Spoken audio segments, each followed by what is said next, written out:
Throughout history, most murder cases have been uncovered and resolved only when the victim's body was found. A body serves as the ultimate piece of evidence to bring a case to its conclusion. However, not all cases are fortunate enough to uncover the victim's remains, and it becomes significantly more challenging to apprehend the perpetrator in such situations. Yet, over 25 years ago, Taiwan tried a case that was considered extraordinary in the country's judicial history. In 2001, amid Taiwan's rapid development, a remarkable case unfolded. Zhang Jinghua, a talented private tutor with a master's degree from the UK, returned to Taiwan at the age of 40. She rented an apartment in Taipei's Da'an district and taught English and piano lessons throughout the week. Many of her friends mistakenly thought Jinghua was working so hard because she needed money. In reality, Jinghua came from a wealthy family, enjoying the privileges of an aristocratic upbringing. Her tireless work ethic stemmed purely from her desire to utilize her talents and bring joy to her life. In terms of appearance, Jinghua had a sweet and charming beauty. While not striking, her elegance and warmth drew attention wherever she went. With her outgoing and lively personality, she had a wide circle of friends and a love for dancing at social events. Since returning to Taiwan, Jinghua was frequently pursued by admirers, with friends eagerly playing matchmaker for her. Life was peaceful and fulfilling for Jinghua until one fateful day.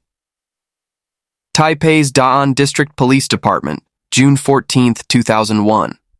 During the afternoon shift, the police received an alarming phone call reporting that a woman named Jinghua had disappeared. The caller, Qi, who was Jinghua's boyfriend, nervously described the situation. He explained that a few days earlier, after leaving Jinghua's home in the morning, he had texted her later that day but received no response. Initially, Qi assumed Jinghua might have stepped out briefly, but when she didn't return his calls either, he grew increasingly concerned. Qi contacted Jinghua's family, friends, and even her students, but no one had seen or heard from her. This was highly unusual for Jinghua, a social individual who regularly stayed in touch with those around her. Feeling that something was amiss, Qi decided to visit Jinghua's home the following day to check on her. Despite ringing the doorbell repeatedly, there was no answer. He then called a locksmith, but the locks on Jinghua's door were unusually complex, and even the locksmith couldn't get them open. Qi told the police, "I remember being overwhelmed with panic at that moment, thinking, what if Jinghua had an accident inside the house?" That same night, Qi contacted rescue services to help him access Jinghua's home using a ladder truck to enter through a window. Once inside, the rescue team opened the door, allowing Qi and Jinghua's family to search the house. To their surprise, Jinghua was nowhere to be found. A quick inspection of the apartment revealed nothing suspicious. The living room was neatly arranged with no signs of a struggle. In the master bedroom, everything appeared normal. The clothes on the bed were folded neatly, as if Jinghua had simply stepped out and hadn't returned. However, when Qi entered the ensuite bathroom in the master bedroom to inspect, he didn't immediately notice anything glaringly unusual, but had an uneasy feeling that something was off. Upon closer inspection, he realized a few items were missing: a shower curtain, the rod above the bathtub, and two large bath towels that typically covered the floor. At first, this didn't seem too suspicious. Perhaps Jinghua had simply decided to redecorate the bathroom. Yet, as he looked more carefully, Qi noticed some inexplicable additions in the bathroom: a bottle of bottled water and an electric fan, which had always been kept in the bedroom. While the bottled water could be explained, why would anyone place an electric fan in the bathroom? The third strange detail Qi observed was Jinghua's favorite pair of casual shoes, neatly placed where they usually were.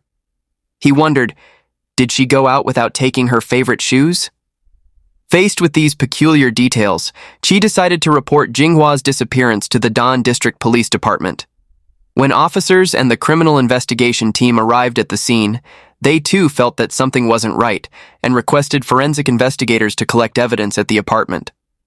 As expected, the forensic investigators, experts in analyzing crime scenes, quickly uncovered critical evidence that neither Jinghua's family nor her boyfriend had noticed. This became a pivotal moment in uncovering the truth. The bathtub and sink in Jinghua's bathroom were a chestnut color, somewhat similar to the hue of dried blood. Because of this, her family hadn't noticed anything unusual.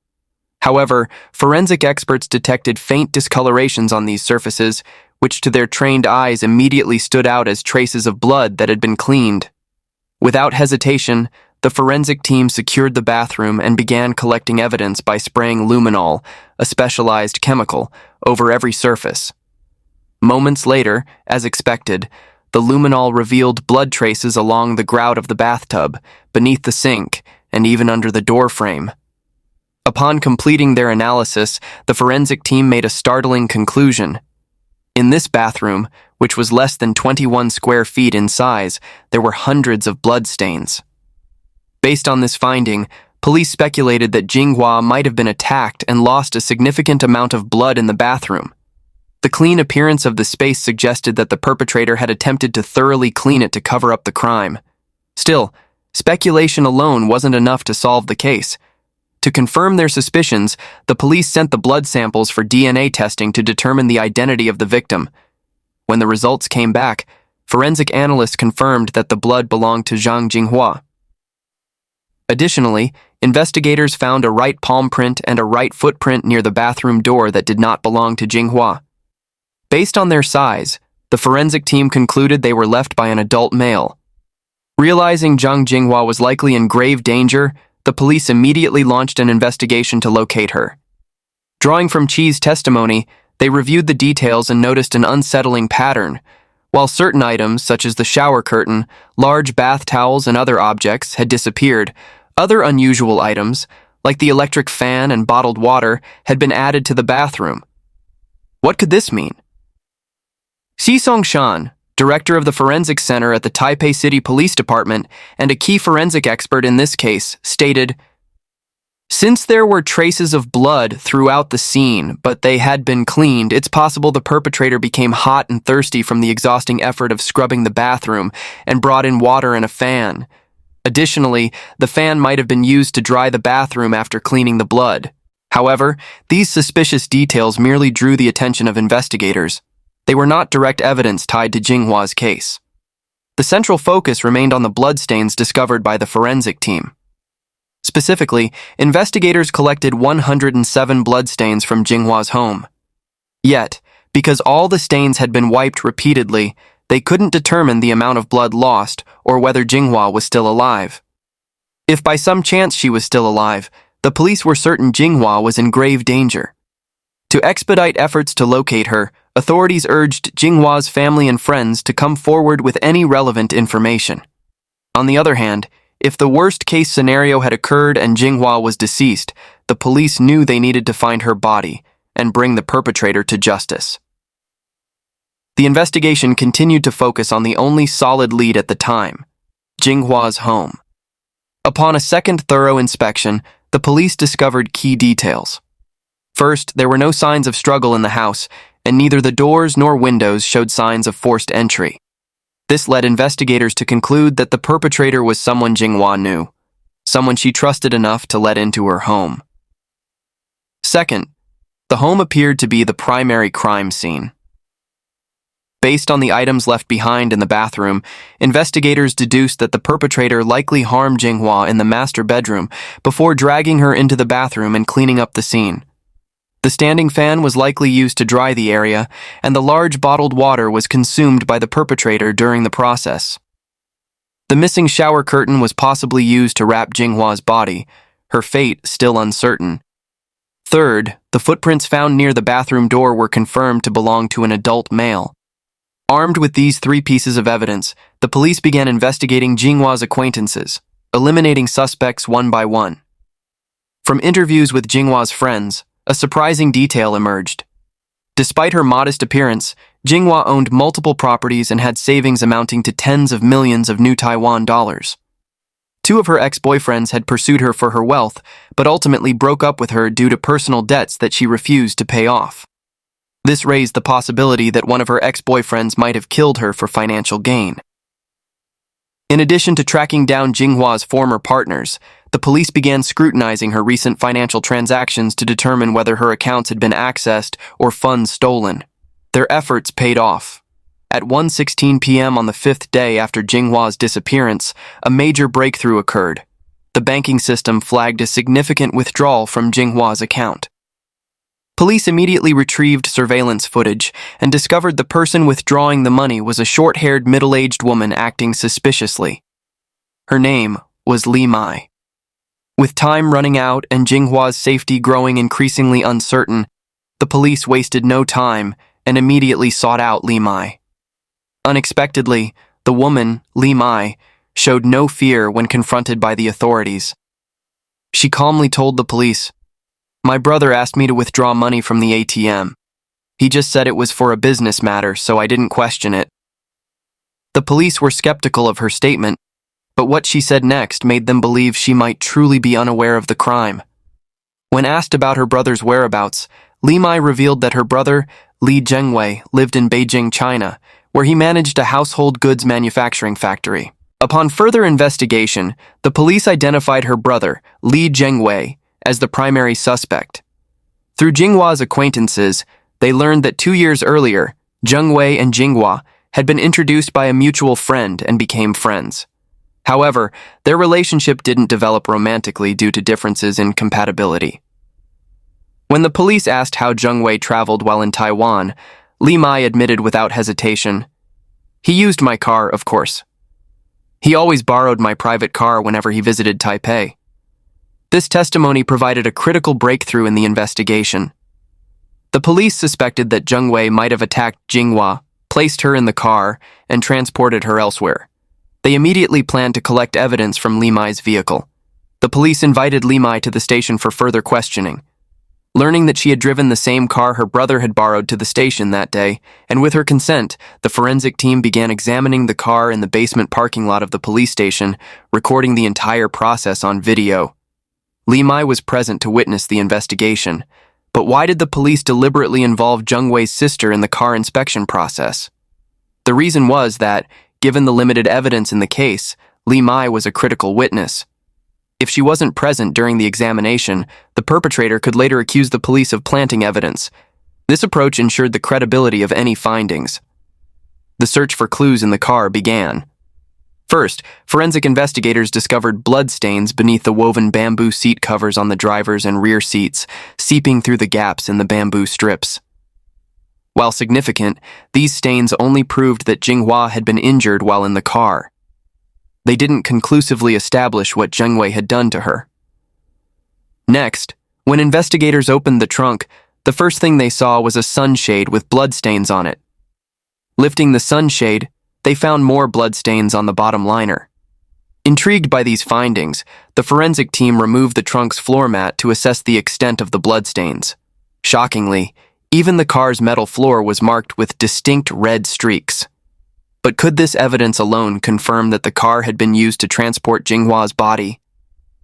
Forensic expert Song Shan, who had years of experience studying blood patterns, noted, "If the victim had merely been injured and restrained in the trunk, the blood wouldn't have penetrated through so many layers.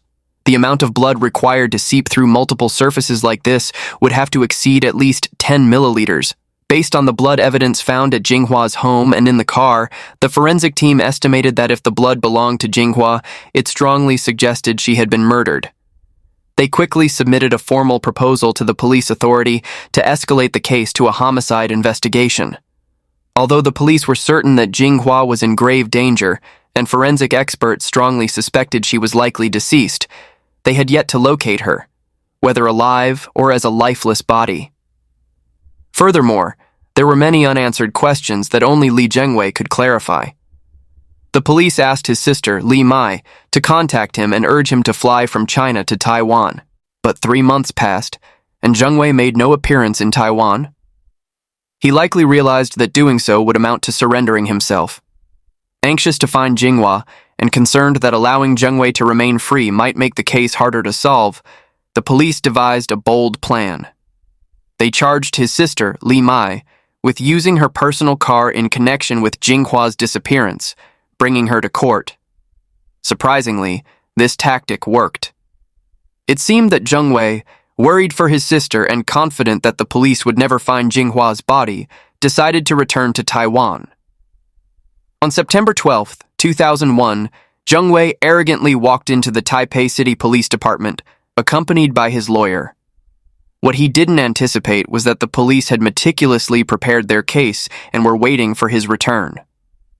During the interrogation, when asked about his relationship with Jinghua, Zheng Wei admitted that after divorcing his ex-wife 2 years earlier, he had met Jinghua through mutual friends.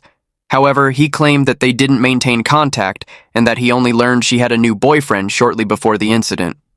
When questioned about why he had taken Jinghua's ATM and credit cards and handed them to his sister, Zheng Wei quickly argued that Jinghua had willingly given him the cards because she wanted to invest in a company he had recently established in China.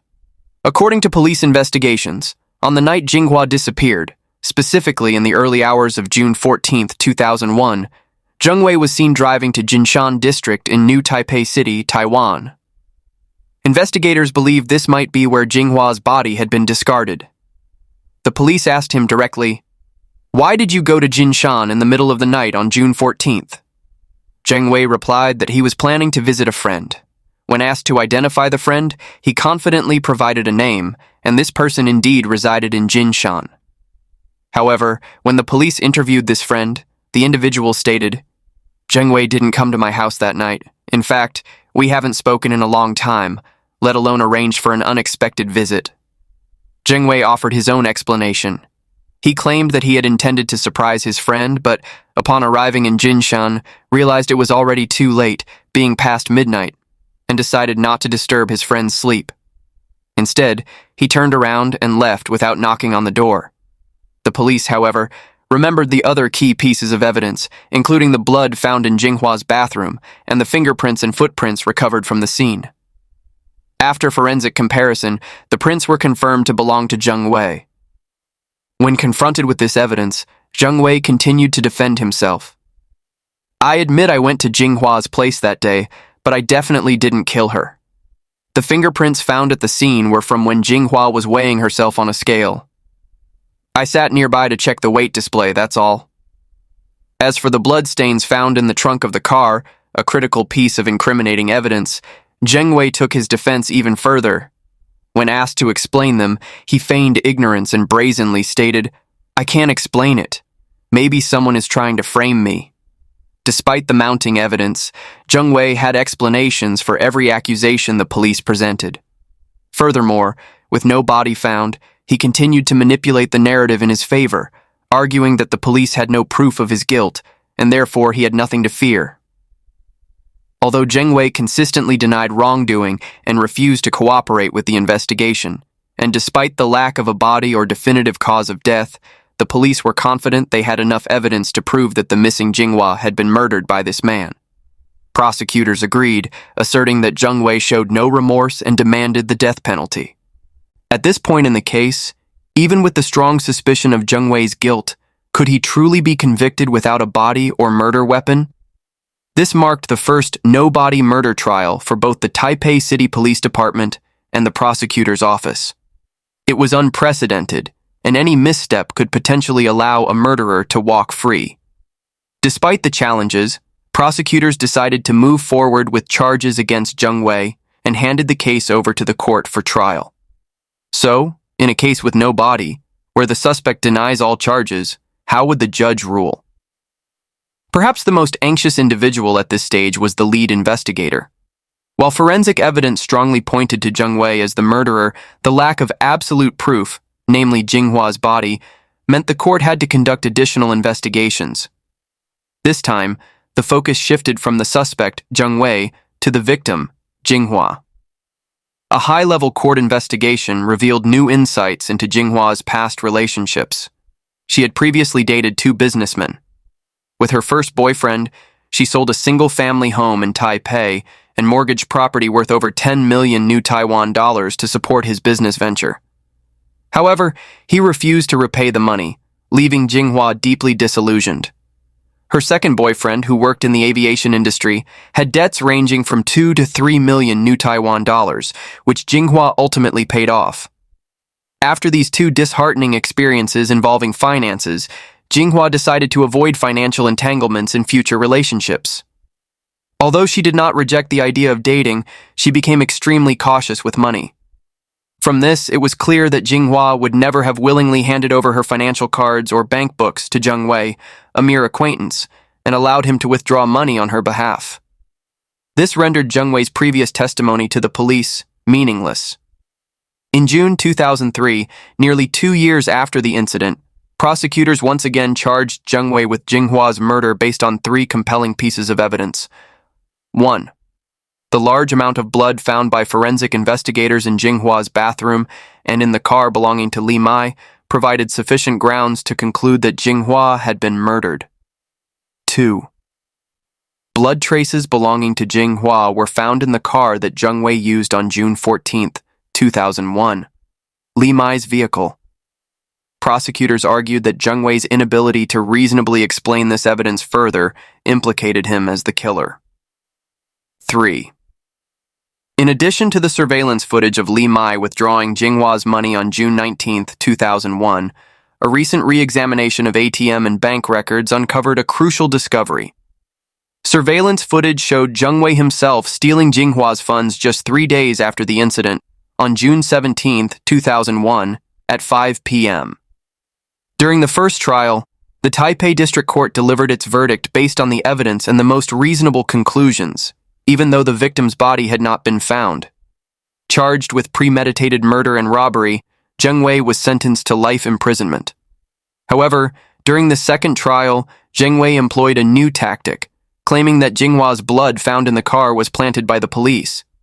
Yet, forensic experts pointed out that when they examined the car, they not only had Li Mai's verbal consent, but also her signed agreement. Moreover, Li Mai was present throughout the inspection, observing the entire process, which was thoroughly recorded on video. There was absolutely no chance of evidence being fabricated. At this point, Zheng Wei was grasping at straws, desperately trying to escape the charges. But his actions only served to anger the judge. The court deemed his statements as lies intended to evade responsibility, further damaging his credibility during the trial. His arrogance reached its peak when he paced around the courtroom, shouting and even threatening the judge, "I will die, and so will you." In this trial, not only was Zheng Wei denied a reduction in his sentence, but his criminal responsibility was increased, and he was sentenced to death. However, after an appeal, the Supreme Court sent the case back for reconsideration. The court noted that Zheng Wei, despite fleeing the country, had voluntarily returned to Taiwan for interrogation after being persuaded by his sister's family. This suggested that his conscience might not have been entirely absent. Ultimately, the court upheld the original life imprisonment sentence, stripped Zheng Wei of his civil rights for life, and spared him the death penalty. In hindsight, it was fortunate that forensic science had advanced. Otherwise, this case might have remained an unsolved tragedy, denying justice for Jinghua. The Jinghua case became a landmark in Taiwan's judicial history, the first where a murder conviction was achieved without the victim's body. Yet, Li Zhengwei, sentenced to life, has never revealed the truth. The whereabouts of Jinghua's body remain a mystery, leaving her family in anguish.